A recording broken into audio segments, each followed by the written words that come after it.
Республикабызның мәдәни тормышында әһәмиятле вакыйга. Татарстан Язучылар берлегенең чираттагы 19-нчы съезды булды. Кырылтай 4 елга бер үткәрелә. Ул 2020 елның майында ук узарга тиеш иде. Илдәге вазгыять сәбәпле аны Язучылар берлеге идарәсе 1 елга шигерде. Язучыларның һәр кырылтайы җәмәгатьчелектә зур кызыксыну уята.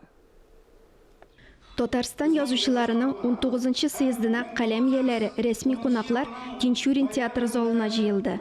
Безнең Татарстан язучылар оешмасы ул иң зур иҗади оешма. Татарстанда түгел, бөтен Россия буенча да. Шуңа күрә безнең җаваплылык та зур. Театр залында барган төп майданчыкка видео элемтә аша берлекнең Чаллы һәм Әлмәт бүлекчәләре кушылды. Татарстан язучыларына республикабыз президенты сәламләвен президент аппараты җитәкчесе Әсхәт Сафаров җиткерде. Бүген кырылтайда кабул ителгән карарлар күпмилләтле республикабыз әдәбияты өчен бәрәкәтле тәрбияш бирер дип ышанып кала. Татарстан язучылар берлегенең 19-нчы кырылтайына уңышлар, барлык каләм әһелләренә яңа иҗади казанышлар, бәхет, сәламәтлек, игелек һәм иминлек теләде. Махсус кунак буларак съездда туган телләрне саклау һәм үстерү мәсьәләләре комиссиясе рәисе, Татарстан дәүләт советы рәисе урынбасары Марат Әхмәтов катнашты. Язучыларга дәүләт бүләкләре һәм рәхмәт хатлары тапшырылды. Бүләкләнүчеләр арасында 2020 елда вафат булган истәбар язучы Шаһинур Мустафин да бар иде. Дәүләт бүләген улы кабул итеп алды. Шулай ук арабыздан киткән язучылар аягүрә басып искә алынды.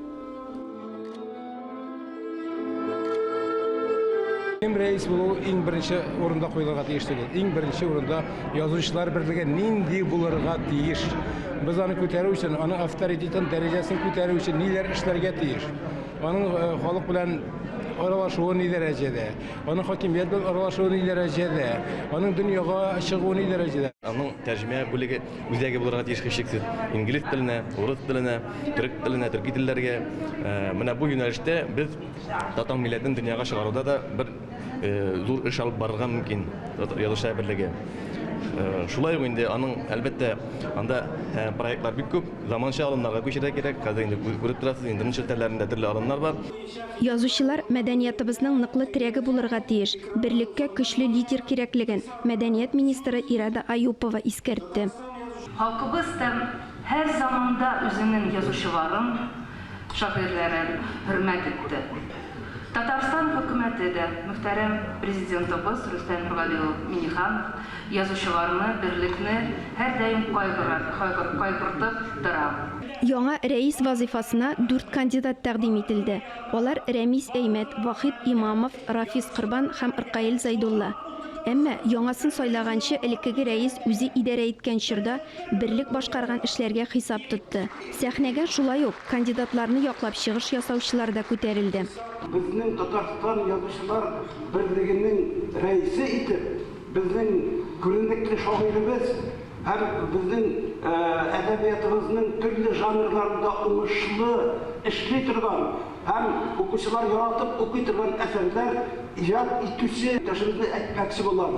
Ул Иркаил Зайнулла. Идарә әгъзалары яңа рәисне яшерен юл белән сайлауны кабул итте. Тавыш бирү нәтиҗәләре буенча Татарстан язучылар берлеге рәисе итеп Иркаил Зайдулла сайланды. Яңалык кертергә исәп бар, чөнки ул минемчә язучылар берлеге бинасы яшьләрнең дә, картларның да без бит төрле язучылар, төрле телдә язабыз хәтта. Ул туган йорт кебек булырга тиеш, ул шаулап торырга тиеш. Заман технологияларына, таләпләренә туры китереп, татар әдәбиятын дөньяга таныта белү кирәк. Иң мөһиме, Татарстан язучылар берлеге кырылтаенда кабул иткән карарлар милләтебез үсешенә өлеш кертсен иде. Ә монысын инде киләчәк күрсәтер. Ләлә Зайнуллина, Дамир Мөхәммәтханов, Татарстан яңалыклары.